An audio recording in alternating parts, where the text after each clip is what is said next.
Good. How do you feel like camp has gone so far? I think it's been really good. You know, there's a lot of new faces, and it's really competitive. I think this is one of the most competitive camps I've seen since I've been here, which is, I think, great. Looks like the defense might have had a little bit of an edge on the offense today. Did you kind of feel that out there? Yeah, you know, I think, yeah, yes. Like, we came out and we were ready to go. Especially, you know, I mean, I know I can only speak for the D line. We can't come out flat ever. You know, I mean, it's not allowed. It's basically illegal to come out flat. So, you know, we came out with juice and ready to compete, fly around. And, you know, we know we can't be soft around these guys. You know what I mean? It's a hard position. How important is the play of the defensive tackles?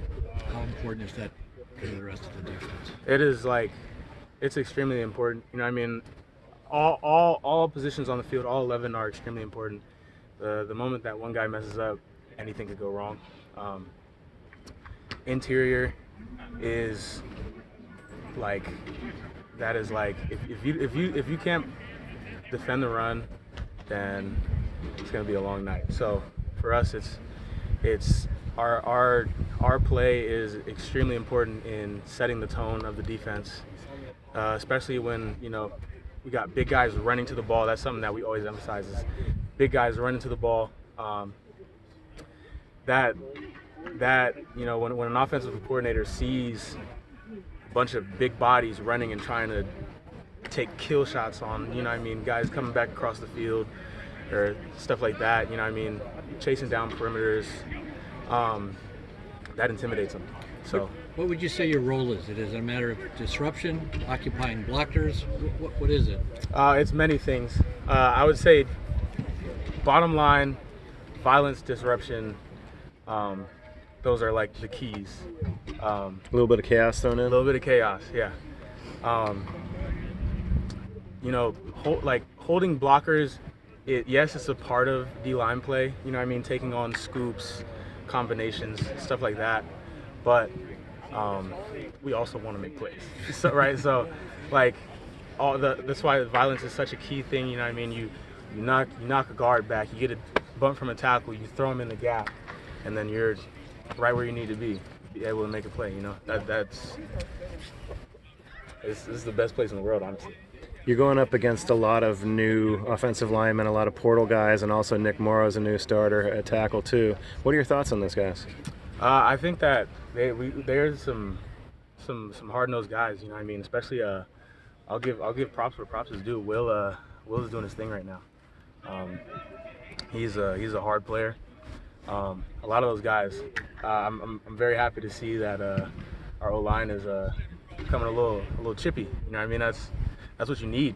You know what I mean? That's what separates an average team from a great team. No patty cakes out there? No patty cakes. You can't come out here and patty cake. Yeah. Your name was brought up quite a bit throughout the spring as someone who made some growth this offseason. Where do you feel like you've developed as a player?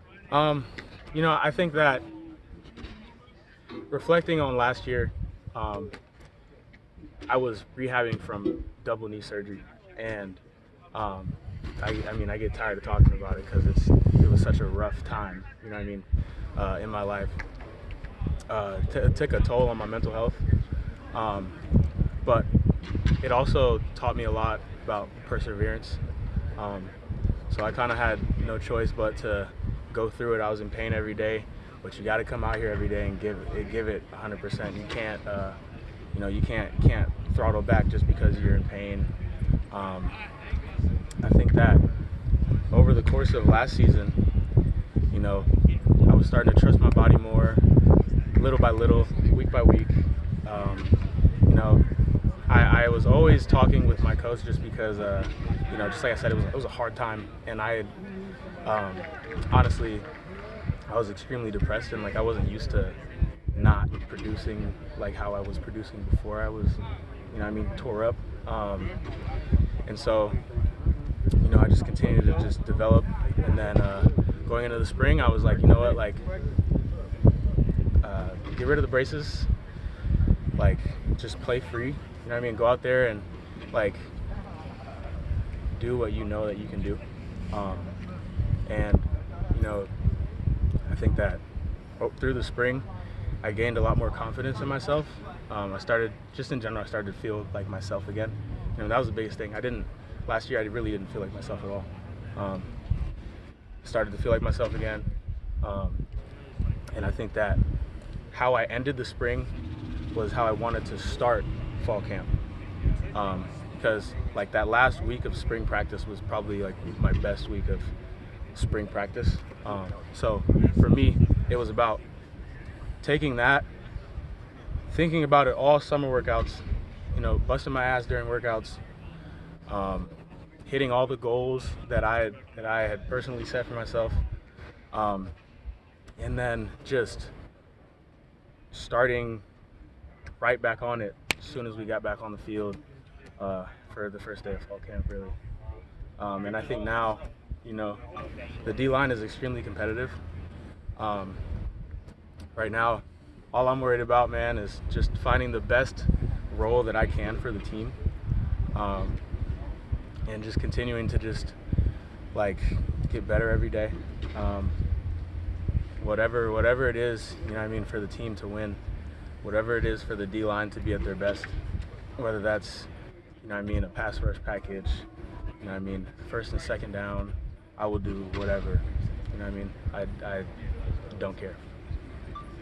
How did you hear about the lockdown, and what was your reaction? Honestly, I still really don't know much. The biggest thing for us, like, was, you know, we were out here at practice, we got called up, everybody was supposed to go down to the locker room. The biggest thing for us was just keeping everybody safe. Yeah, I still really don't know much. That was something. It was a weird day. It's a weird day. Thanks, Kelly. Thank you.